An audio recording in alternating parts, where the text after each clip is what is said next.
On June 17th, 1876, a group of elite U.S. cavalry soldiers led by General George Crook got their asses handed to them at the Battle of the Rosebud.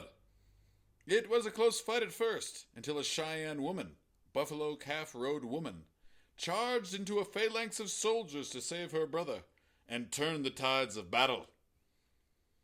A week later, this same Cheyenne woman shot General George Armstrong Custer off of his horse at the Battle of the Greasy Grass, also known as the Little Big Horn.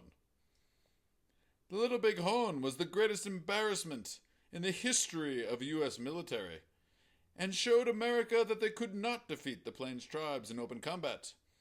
Too much space, too much prairie, too much military might. So the U.S. Army devised a two-pronged strategy for dealing with restive tribes. First, they destroyed their source of food, the buffalo. Per congressional edict, any Yahoo with a rifle and a promise to kill buffalo had access to unlimited ammunition, courtesy of the U.S. of A. The second piece of the strategy was more insidious.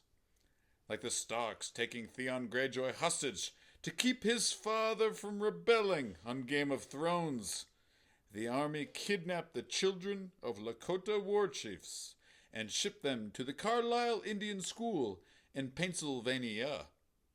Don't stand up for your treaty rights, was the message, or we'll murder your children. For the next 100 years, natives were not allowed to raise their own children. Priests, perverts, nuns, missionaries, sadists, and government bureaucrats raised them instead. Languages and religions were banned. We'll get started on the first demand. Holy Rosary Mission survivors and descendants of survivors demand the Jesuits of Red Cloud Indian School to begin the ground-penetrating radar search throughout Red Cloud Indian School's entire campus as soon as possible with no excuse.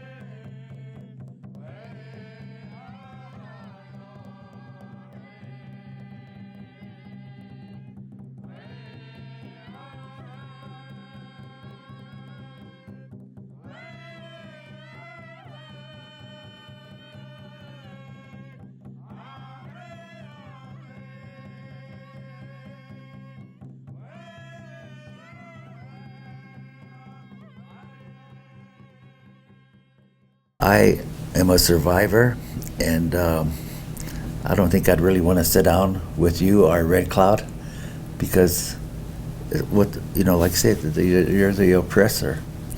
I think there has to be a third party to really look at it, and I'm going to be truthful. There were crimes committed here. Stroke, that's when the spirit kills your body. And if we're going to uncover these bones, that might happen to you guys. So you got to find a ceremony to protect yourself against that, because their spirits are going to be so happy that they're going to be unleashed and you're paying attention to them. The horseback journey home, we could feel the spirits all around us, the horses' hooves, blue things on their ear.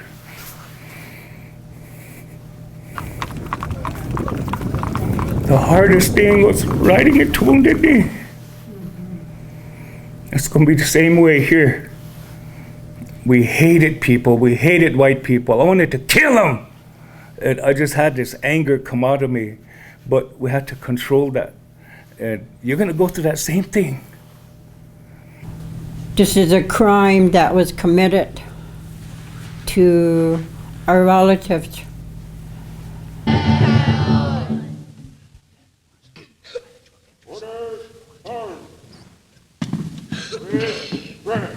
Veteran song. How many soldiers? He did the exact same thing you did. How many soldiers died for Pooch County? How many soldiers died for Pooch County?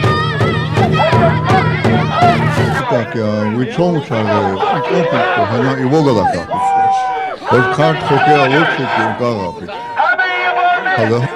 Official policy, sexual abuse, the norm, and torture, murder, and even medical experimentation were common.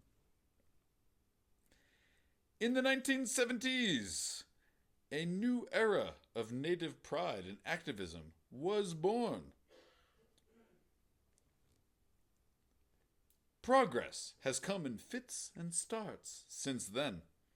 But more recently, a new understanding of the boarding school era and the trauma that it created has arisen. This is not some kind of supposed genetic trauma passed down because cavalry soldiers raped your great-great-great-great-grandma. That kind of trauma is bullshit. A myth made up by shitty scientists looking to blame victims. This is real, lived trauma. It's your parents beating the shit out of you because that's what 5 generations of nuns did to them. It's mom's shady boyfriend touching up all of the kids because that's what 5 generations of priests did to him and his family. The reaction as Native communities begin to understand this trauma, where it comes from, and how to fight it, has been messy. But that's the way these things go. Baby steps, after all, are never smooth. Let the great world spin, Tennyson wrote, forever down the ringing grooves of change.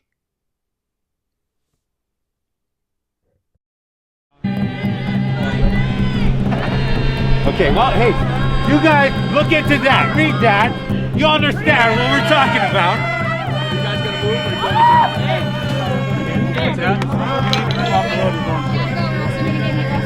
If you don't get off the road, you're going to jail. Off the road. You're getting. No. I'm gonna tell you one more time. You're gonna go to jail if you don't. It's stolen land!